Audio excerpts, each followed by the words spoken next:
Welcome to the American Market Alchemist podcast. Christina Rubefe-Broadus here. Very excited because I have a very, very special guest. It's Sylvain Perret from Objectif USA, if you prefer in English.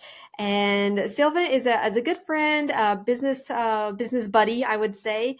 We've been working together for about 4 years now, especially on the E2 visa candidates. And I'm very excited to have him as our first guest on this podcast.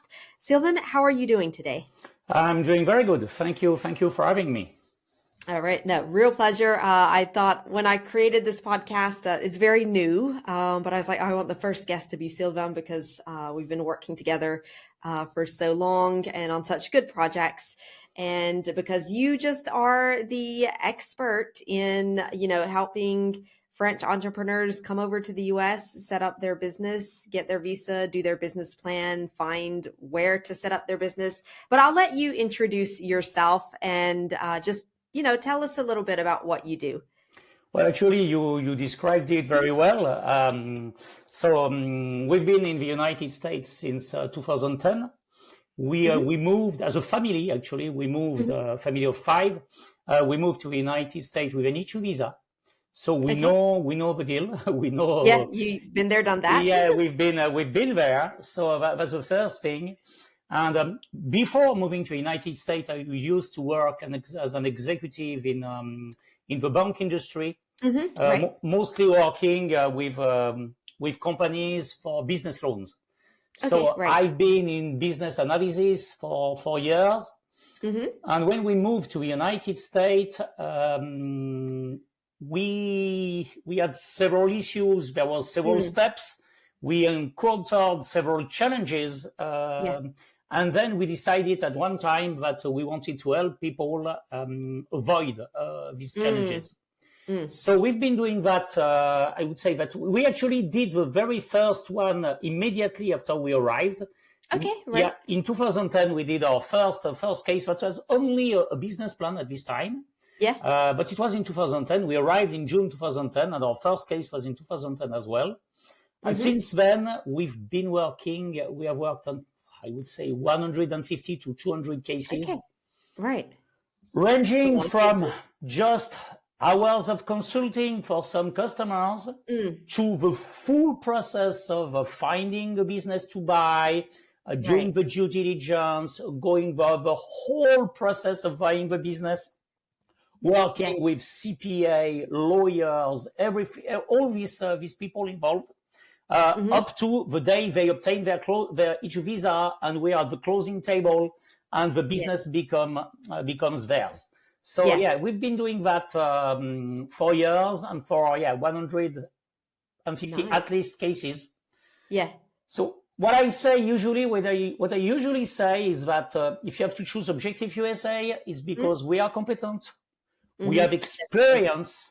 Yeah. And we also have a high ethical level. We want to work in a high ethical condition. Yeah. That's how I would summarize that.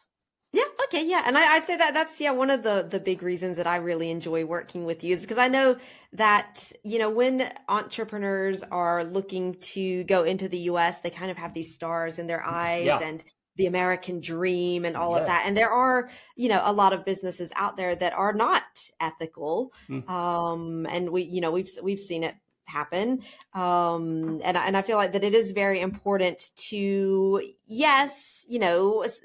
tell them, yes, that dream is possible, but it's work, and it's not because they do the paperwork that they're going to automatically get it. They have to really be well accompanied and be prepared and do the work. And sometimes they have these projects and you look at them and you say, sorry, but I think that's good that you have that ethic to say, I'm not going to take your money just because you're asking me to, because I see that your project is not going, might not have a good chance of succeeding. And I think there's a lot of people that wouldn't have that courage. They would say, hey, a client wants to give me money, I'm taking them. So as you know, I wrote a book about that during COVID. There was 2 years 2 years, I would say slow. Yeah. So yeah, for everybody it was slow. Yeah. It was even Yeah. slower for us because no one was able to come. So Yeah. Right. that was very slow. But in actually, I think it's in the very first words of my book. It's don't be blinded, don't get blinded by your American dream. Right. Yeah. And the other thing that I say a lot, it's not easy, but it's doable, it's feasible. Yeah. So that's you said a lot of work. Definitely, that's a lot of work. Yeah. And the other thing that I always say is the success is not getting the E2 visa. The success is not arriving in the United States. The success is still being in the United States after 3 years and making a living from the activity you started or the activity you purchased. And this is success. We've seen people arriving with stars in the eyes, as you just said, but leaving sometime 9 months later, 11 months later, with no money left, just because they made poor decisions. Right, exactly. And so I think that, and you said you've been doing this for several years now, so you've seen a lot of good and bad decisions that people make in their businesses. And that kind of brings us to really the topic of our episode today, which is the 5, I guess, biggest mistakes that you have seen while working with French companies or entrepreneurs in the USA. What would you say? We'll start with the first biggest mistake that you've seen. What is it? So I don't know if I ranked them by the worst to the less worst.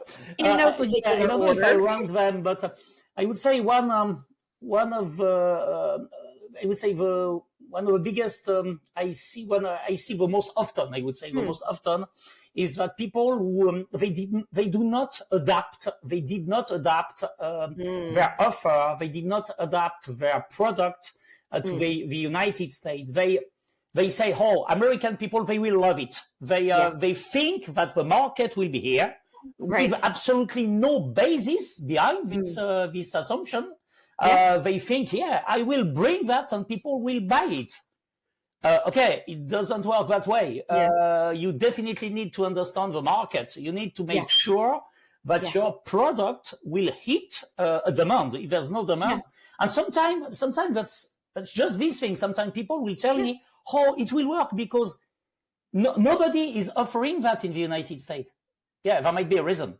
There might be a reason why nobody is offering that because there's no need. Just because there's no need.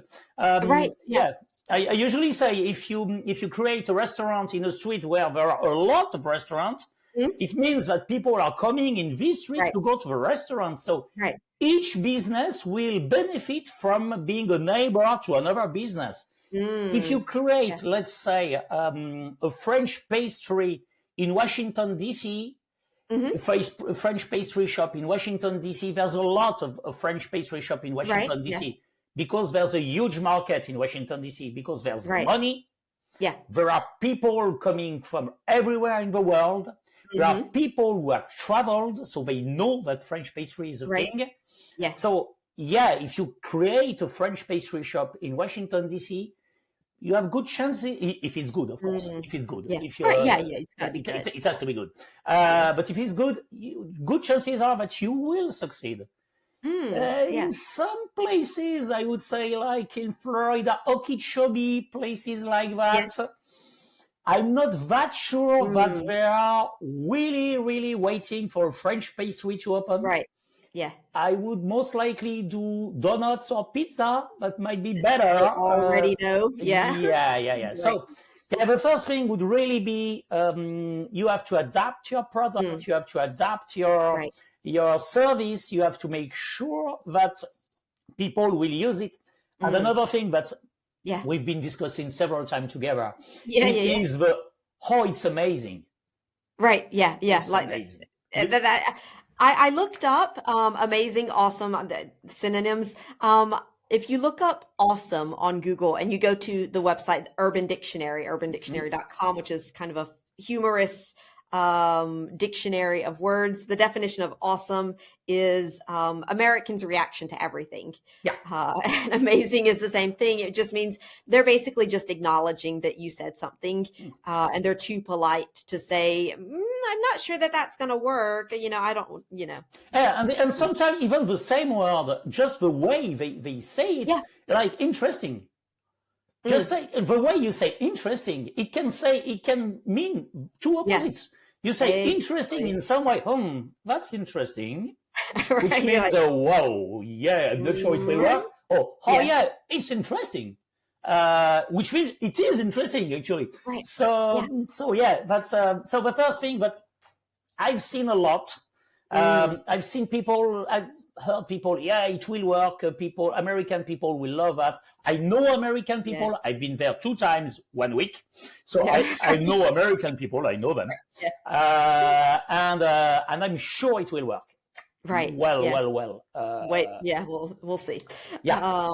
Okay. Right. So very, very, very good idea is really, you have to adapt your product or your service to the needs of the American market. And I feel like I've got clients, sometimes this message is hard to get into their head because they've been in their business for maybe 15, 20 years. They know what they're doing. They do know what they're doing, but for their home market. And when you go into another market, you really have to have kind of that beginner's mindset. You're bringing all your experience and all your knowledge, but you don't have the knowledge of that market. And you just kind of have to almost, be willing to start over. I discussed with a client yesterday, and he told me something that I really liked. He told me that he felt for the first 3 months in his new business that he just bought, he felt like he was doing an internship.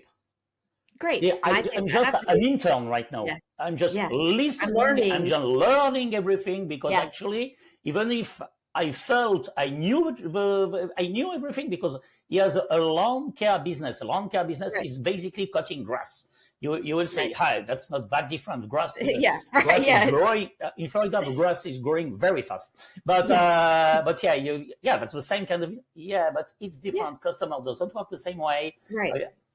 Habits are not the same. So Okay, and so what would be the second mistake that you've seen that can be very costly?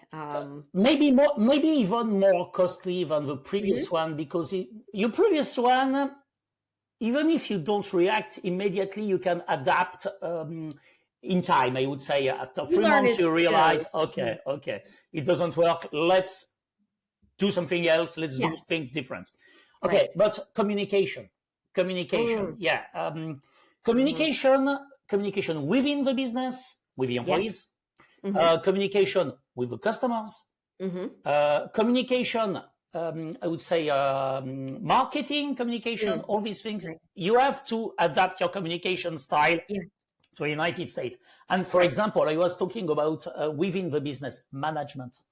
I have seen 2 times people arriving in the United States and losing all the employees of the business in the first 2 weeks.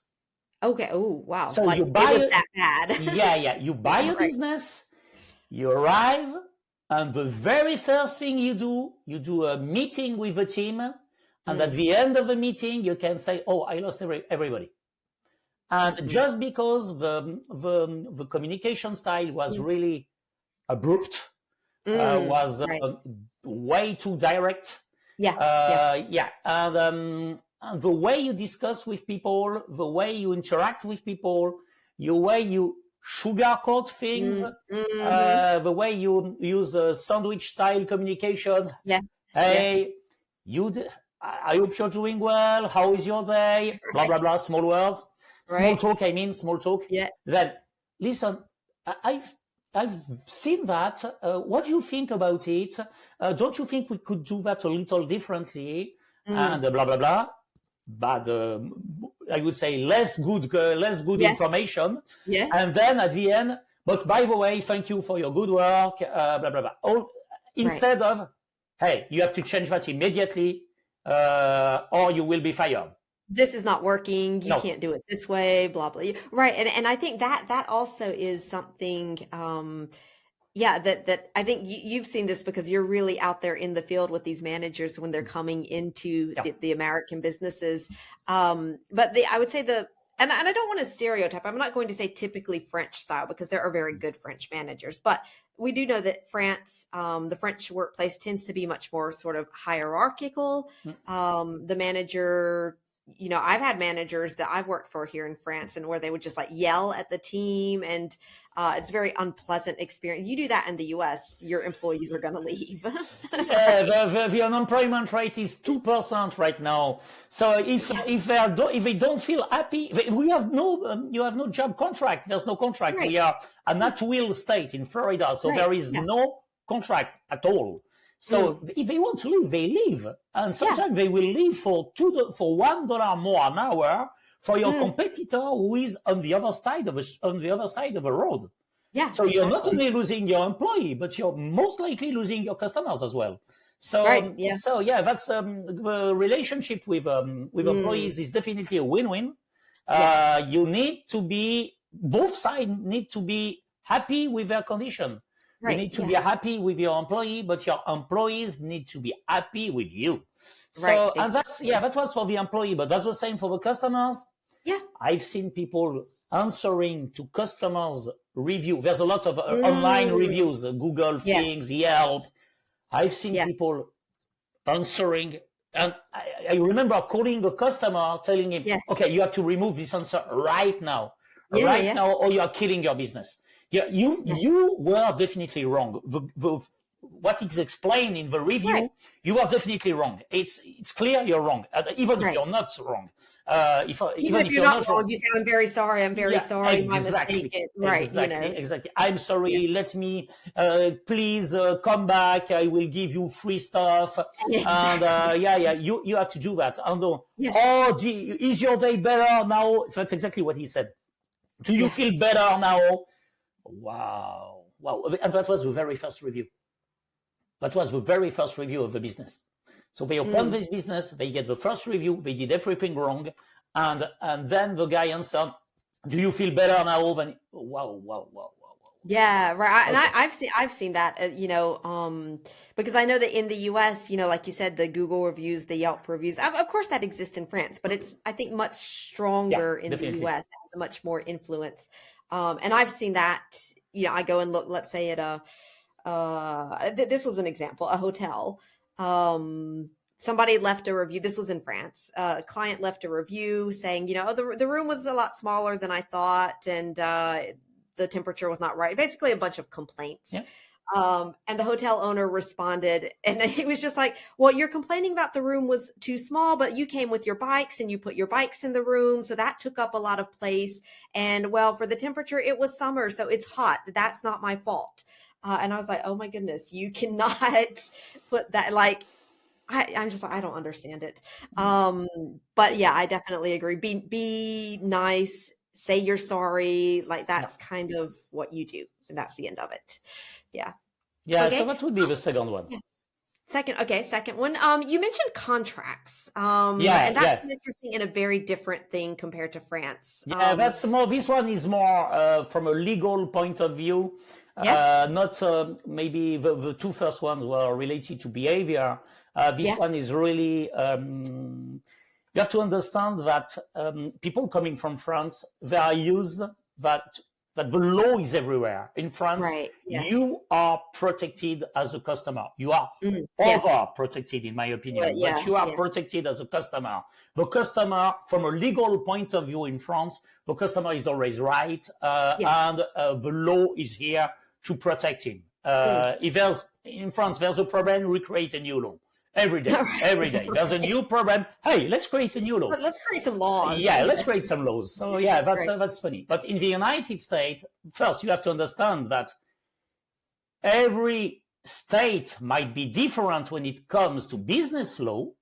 So something that I say today in Florida might not be true in California. And I choose California for a reason. Is because California is certainly one of the states that protects the customer the most, and Florida is one of the states that protects the customer the least. So, you have to understand first that you really have to make sure you abide by the law in your state. But the other thing is that the law doesn't protect a lot in business matters. What you have to understand is that contracts are everywhere. Yeah. You are signing contracts all the time, and you have to understand the contracts you sign. Yeah. You have to understand that there is no such thing as, I don't know how to translate that. There's a word in France which is a clause leonine, which means that's a clause which is too much in favor for a part in a contract. Yeah. And actually, the very fact that there's no US words for that means that it doesn't exist. I feel it's a bit like, yes, there are certain laws, but much less than in France. And basically the approach in the US is like, hey, if you are okay for this and the other person is okay for this, then the government is not going to intervene unless it is something like, unless it's something quite serious. It has to be lawful. I mean, it has to be legal. You cannot put something in a contract saying, hey, we sign a contract that we will sell this thing, which is completely prohibited in the US. You cannot put something like that in a contract. Right. But as long as the clause is legal, and I've seen some clauses that are really surprising. For example, let's take an example: the commercial lease. The commercial lease in France, it's called bail 369.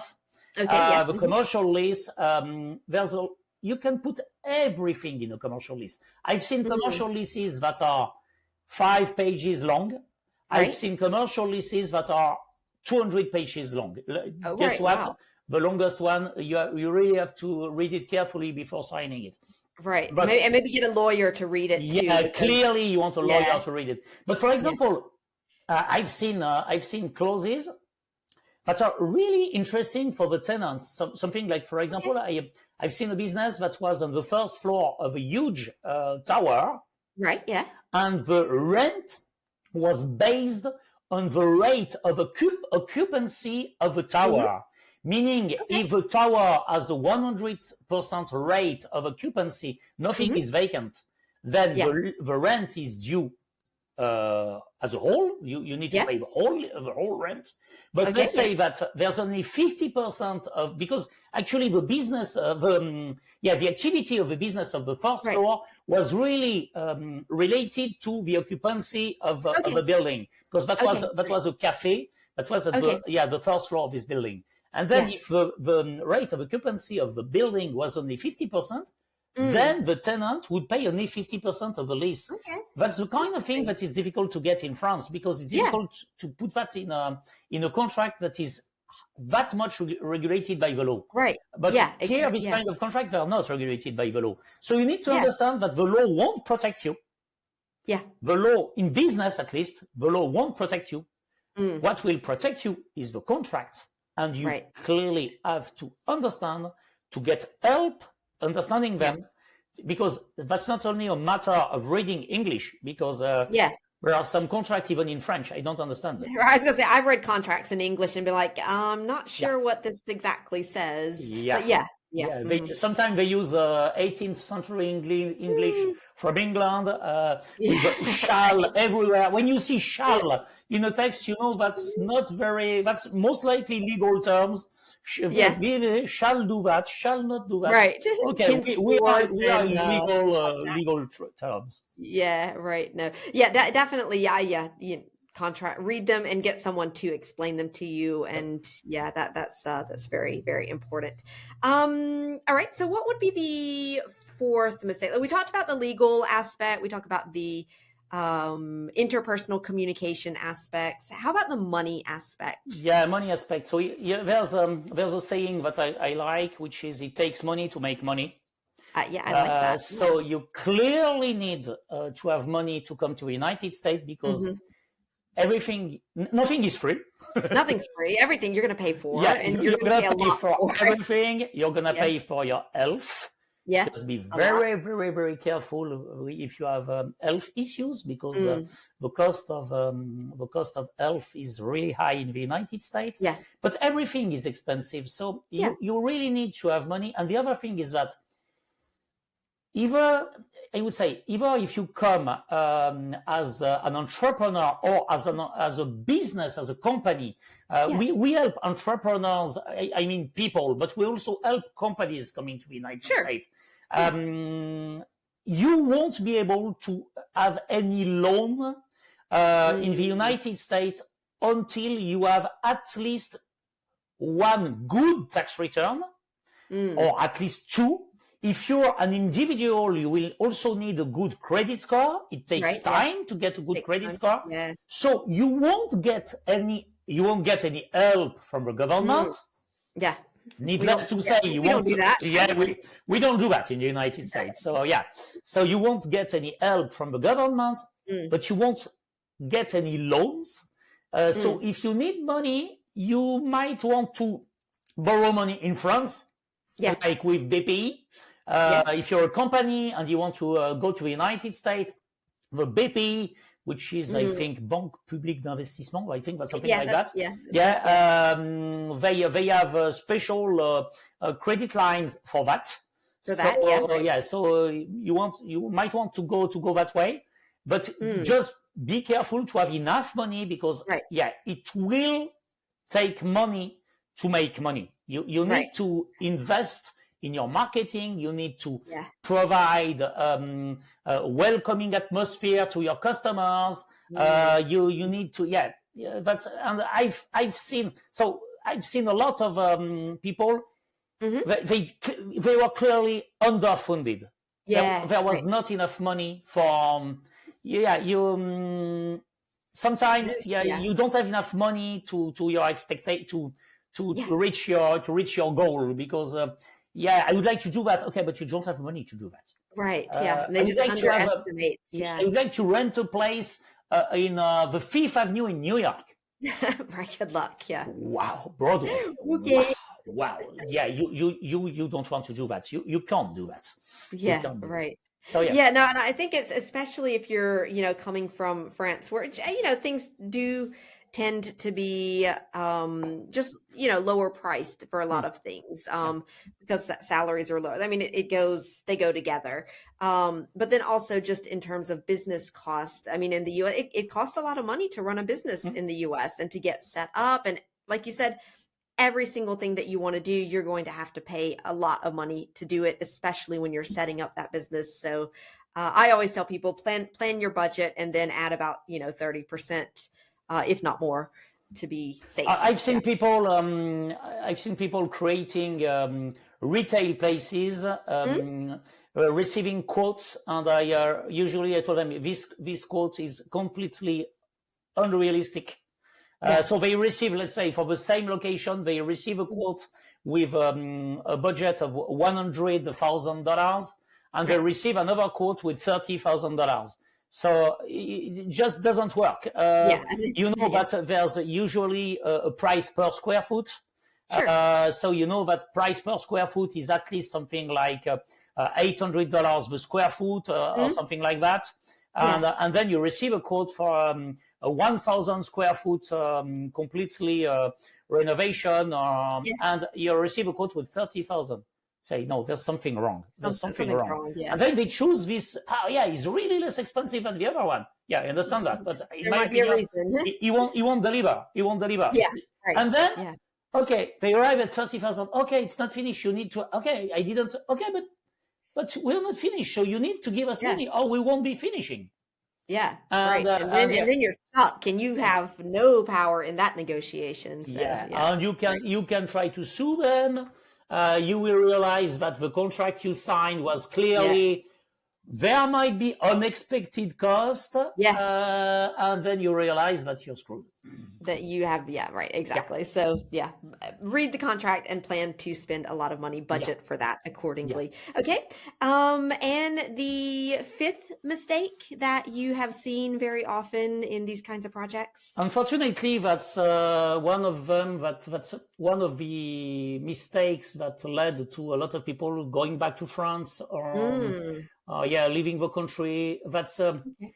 it's when it's, as I said, we work for companies and we work for individuals. Right. When we Yeah. work for individuals, most likely we are talking about families, and Mm, you have to right. have Yeah. everybody on board. What I Okay. mean Yeah. is that it has to be a family project, and at Mm, least, at the very least, a couple project. right. Because if one of the people in the couple is 100% in the project and the other one Mm, is 20% just, okay, let's do it because he or she wants to do it. right. Yeah. And then, so sometimes we have people, they move to the United States and they leave a very good job in France. Yeah. Yeah. Yeah. And I would It's say hard. in this situation, unfortunately, it is more often Mm, the wife. right. Yeah, Yeah. we have a guy who is married. That's Mhm. yeah, of course, that's not only, but Sure. it's really more That's, often. that's Yeah, it's more often. statistically, that's what it usually Yeah, is. it's Yeah. usually is that. And then we have a guy who's willing to move to the United States. He has Mm, big projects, right. sometimes unrealistic ones. He has big projects, and then his wife has to leave a very good job, Yeah. family, Mm, friends, and hmm. she's not 100% in that. Right. If at the first issue, most likely I didn't want to come. I didn't want to come here Yeah, anyway. I was just doing this for you. And yeah. Yeah. exactly, We, exactly. we had a case like that. I won't give any details, to keep this totally anonymous, but it was what you just described. A couple. They didn't have any kids, I don't think. It was a couple. He was sent to the U.S. for his company. His wife, like you said, had quite a good job here in France. Left her job to go with him. Was unable to work. I'm not sure what visa they had, but anyway, she was unable to work. Um, and she said, hey, I'm in the US. I'm going to take advantage of this time. I've got time off to take English lessons while I'm here. I can go out and practice, et cetera, et cetera.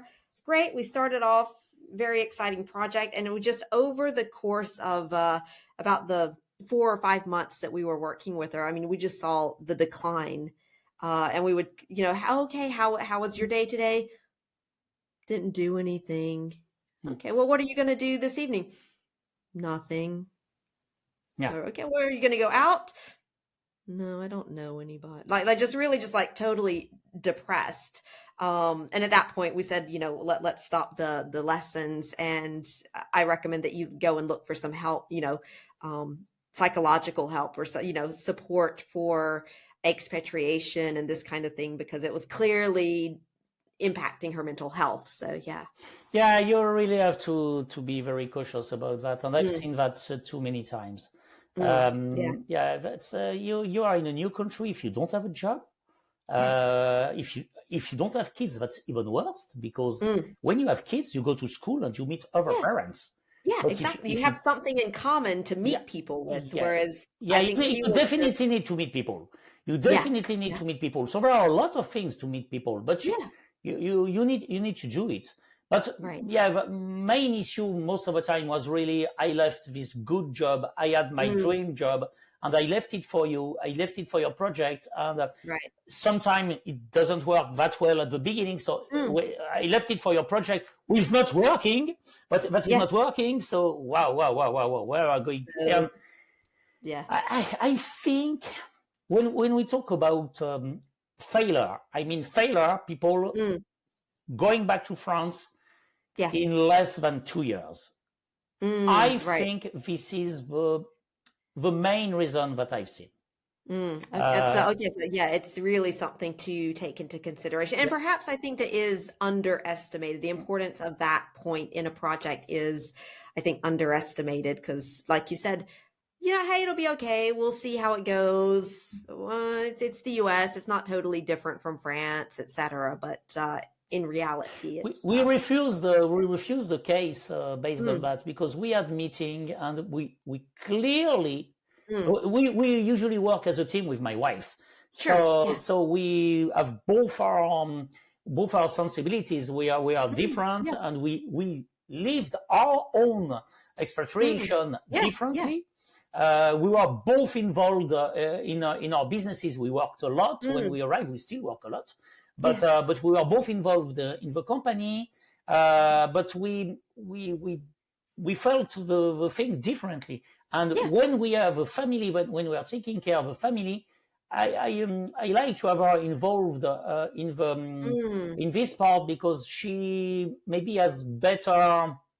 She receives this kind of mm, information better than me. She has yeah, she has a better feeling. She yeah, feels the things more than me.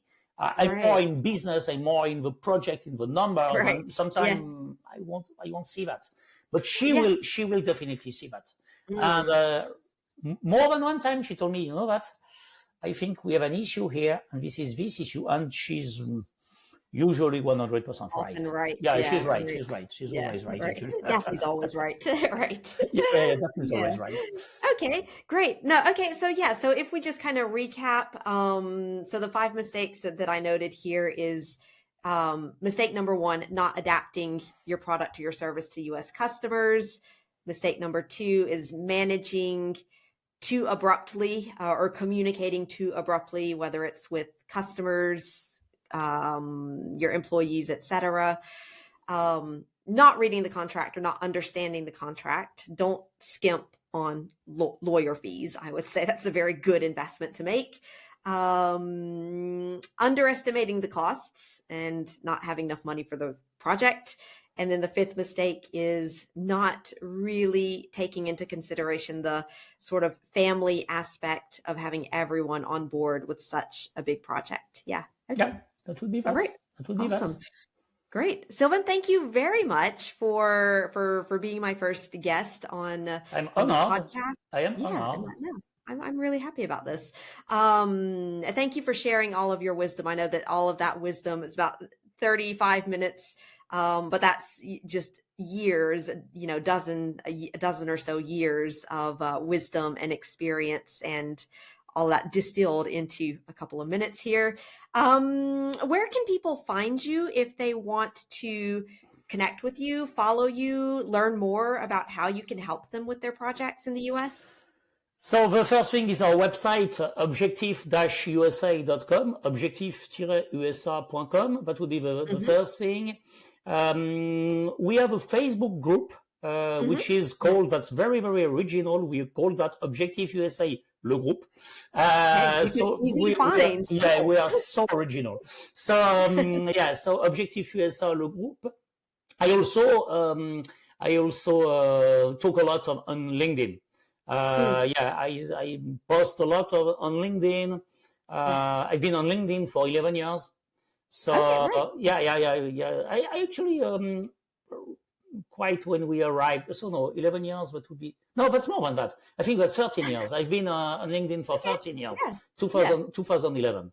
So yeah. And you're quite active on LinkedIn, and Yeah. your posts on LinkedIn are always very instructional and very insightful, because I feel like the posts that you're sharing are really like you're doing your work, you see something interesting, you're like, hey, let me make a post out of this.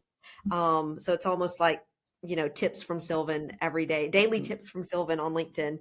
I would just add the book. And I was going to say, promote your book, please, because it's very good. It's very thorough. And I think it's, I've read the book, and I feel like that for anyone who's maybe thinking about a project, an E2 visa project in the US, that's definitely a good resource to read and to sort of test out to see do I go to the next step? Am I ready? Yeah. Yeah, some people told me that they read it and they canceled their project because they felt they were not ready. Yeah. Some other people told me that it made them think about their project, rethink it, modify it, and maybe preparing it more because they they felt, yeah, maybe I didn't think about that. Maybe I didn't think about that. Or some people were quite ready. They're ready to, okay, I need to think about that as well. So it really depends. There's a lot of things for everybody, I would say. Yeah, exactly. And I would say it's good to read a book that's, I don't know what the exact price is, 15 to 20 euros, I imagine. Very good investment to save you from going into a big project, which is not ready to go yet. Yeah, exactly. Yeah. All right. Well, thank you very much, Sylvain. It was a real pleasure having you on, and I'll have you back on the 100th episode. Yeah. Celebrate that. Yeah, that was my condition. So yeah, I would be glad to be the 100th. Guest. Guest. Yeah. Okay. Nah, deal. All right, Sylvain, thanks. Have a good day over there in the US. You do the same. Thank you. Bye.